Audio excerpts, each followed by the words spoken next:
These days, with fast and cheap DNA testing and sites like Ancestry.com or 23andMe, finding out your heritage is easier than ever. While it's helped solve some crimes and exonerate others, it's also connecting biological families. But one KELOLAND man's quest to connect with his blood relatives has not had a storybook ending. KELOLAND's Angela Kennecke digs into the tale of two possible fathers in tonight's Eye on KELOLAND.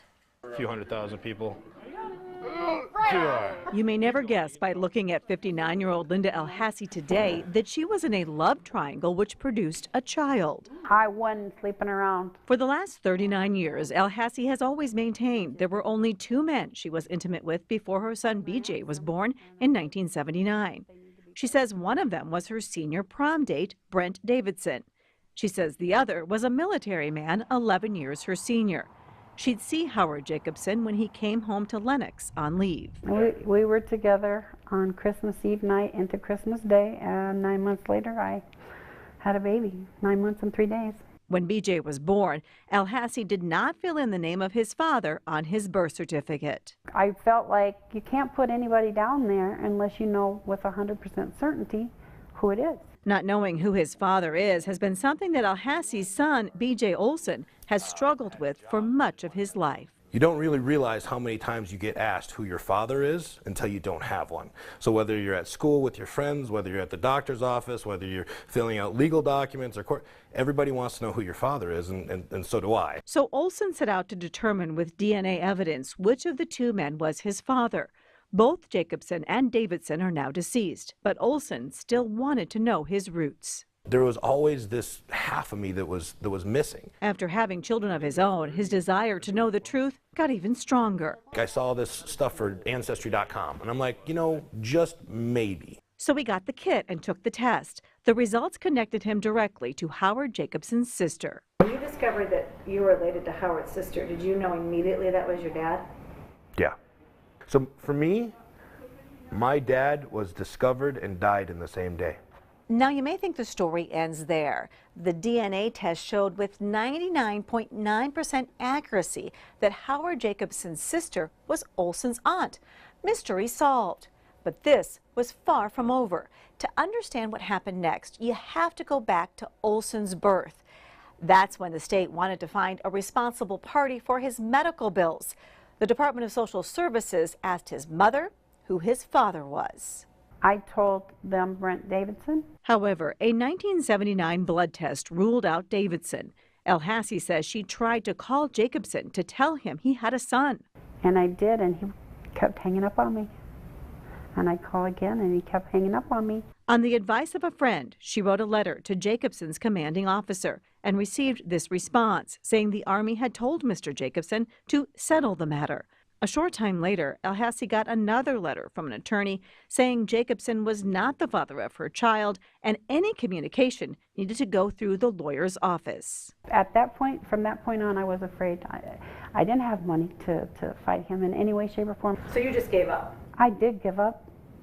I did give up. But just before Olson turned 18 in 1997, the state decided once again it would try to collect money for his childhood medical bills. El-Hassi gave them Jacobson's name. The Department of Social Services sued Jacobson for back child support and medical expenses. Right away, if you're the lucky winner of being my father, it comes with an $80,000 price tag plus medical bills. Jacobson took a paternity test in Huntsville, Alabama, where he was stationed in 1997. Jacobson's blood test came back that he was not the biological father of William Olson.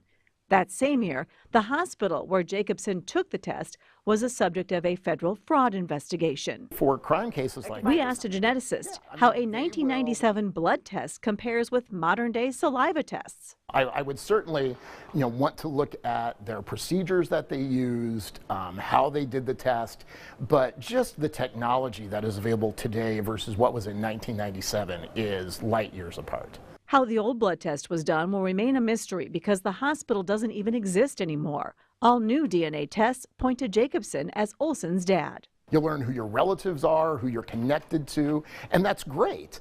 But there's also other types of information that people might learn that aren't necessarily that positive. Olson discovered the downside when he reached out over social media to Heather Ulrich.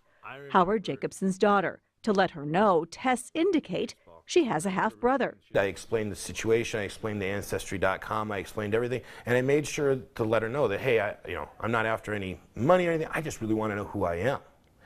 And within 22 minutes, she had responded to me with the legal documents from 1997 that excluded her dead father as being my father. Not only that, Ulrich has filed a lawsuit in Texas for invasion of privacy against Olson for making the claim that Jacobson is his dad. Her attorney tells KELOLAND Investigates that Olson's actions amount to cyberstalking. She's asking for up to $50,000 in damages. Olson says Ulrich is not the only Jacobson family member to deny him. My paternal grandmother was our cleaning lady. My catcher on my baseball team is my cousin. Gal that sat behind me in class, another cousin. My grade school music teacher, an aunt. All of them want nothing to do with me. I mean, he cheated us. Cheats don't get away. But he's no longer living. But his family is, and his sister is, and the people of Lenox is. They've all thought I was some kind of bad street woman having affairs and don't know who my kid's father is. I think it's only fair. He wants justification for me, and I want justification for him. I'm just trying to get a name on my birth certificate. Like 40 years of only one name on a birth certificate, this is an opportunity for me to change that. Olson has started a GoFundMe campaign to cover his legal costs, not only against the woman who he believes is his half-sister, but also to change the law in South Dakota to make paternity relevant after the age of 18. So he can change his birth certificate and get access to any of Howard Jacobson's medical records.